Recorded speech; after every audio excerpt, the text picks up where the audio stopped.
G'day guys, welcome back to Fading Margins. Well, before Christmas I showed you a new acquisition. It was this little fella. This is the NOLICHUCKY from ROSECRAFT. It's a Chinese made pocket knife with bone scales, steel liners and a D2 blade in spear point with a long pull. It is, I'm reliably informed, UK friendly. Yeah, if that's important to you. And I said at the time, I'll show it to you, but I'm not going to talk about it because I haven't used it. And I said, I gave you guys a commitment. I said, right, I'm going to go away for the next month, exclusive pocket carry, tell you what I think at the end of the month. No. Okay, it's a month's worth of pocket carry. So what have I done with it? Well, I've used it for bits and pieces, cutting up salami, slicing tomatoes, my usual fare. You tend to use my pocket carry pocket knife for a lot of food preparation, light lunches and things like that. Cutting cardboard, cutting paper. I haven't done any wood carving with it. It's not really my scene. I've got a great deal of admiration for people who do that sort of thing, but it's not my scene. I haven't got the talent for it. I used it this morning, interestingly, in competition with my usual fare, my Otter Hippic Neep, well, this one anyway, because I have several of those, to open some heavy polythene bags that some carpenter turned up in. So it's been bounced around, it's been used. I have sharpened it. I was interested in sharpening it because it's D2. D2 has a bit of a reputation where sharpening is concerned. Now, well, Steve was sharpening it. Steve made a bit of a mess, right? So I was using this diamond thing, right? Which isn't bad. It's not bad, really. I prefer stone, I'll be honest.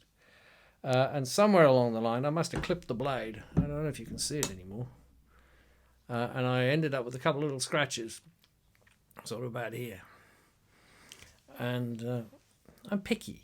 If it's a carbon blade, it'll patina and you won't see it. There's nothing worse than having a shiny blade with scratches on it, like nasty scratches.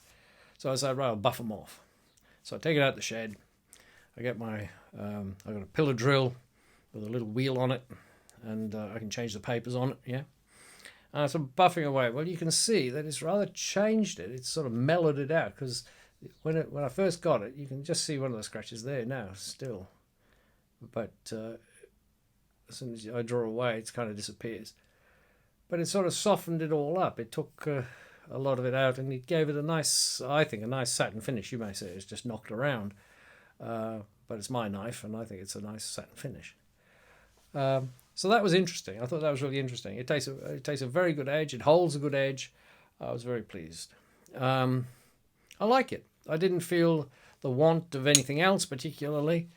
They're very, very, very well made. I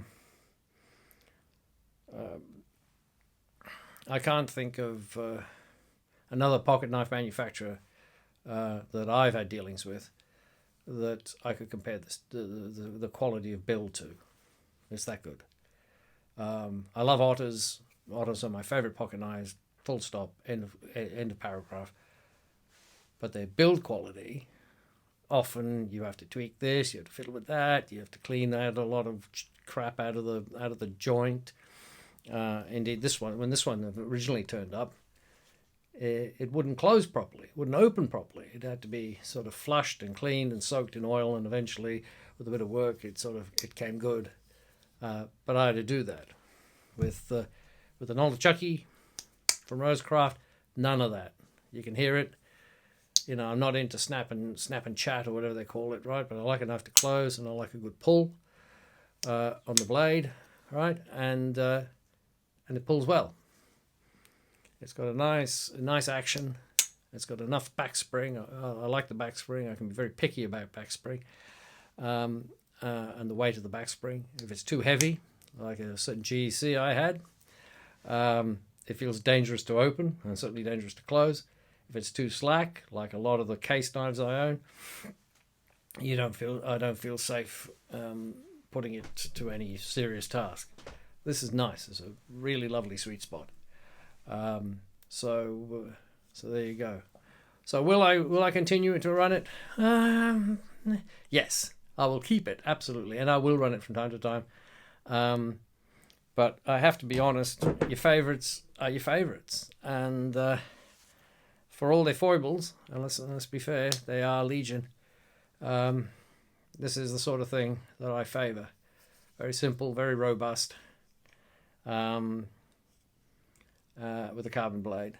That said, unlike any number of cases that I've had, and various other knives, not otters. Otters, to be fair, don't have that problem. This has never developed any sort of lateral wobble in the socket. I haven't had to pinch it up here to make it secure. Now, with Case or Rough Rider, almost virtually every knife I've owned, I've had to do that with. They always work loose.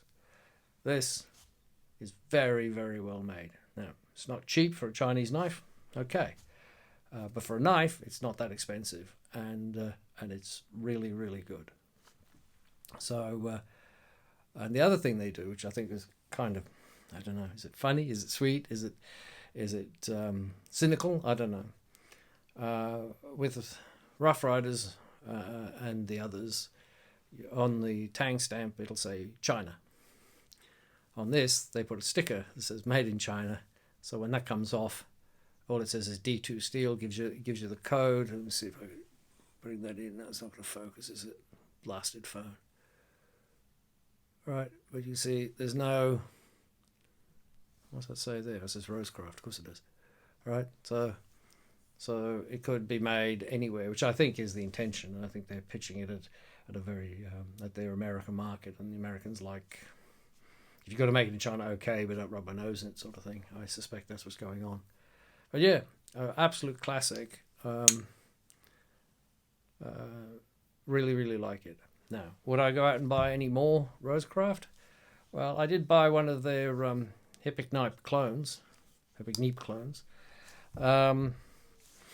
it to my son. Not because I didn't like it, but because I was running this for a month, and he really liked it, so I let him have that. But those were the only two I really fancied. For all the others, they go in for this heavy swedging on the blade. And I'm going to have a little grumble, because it's my video.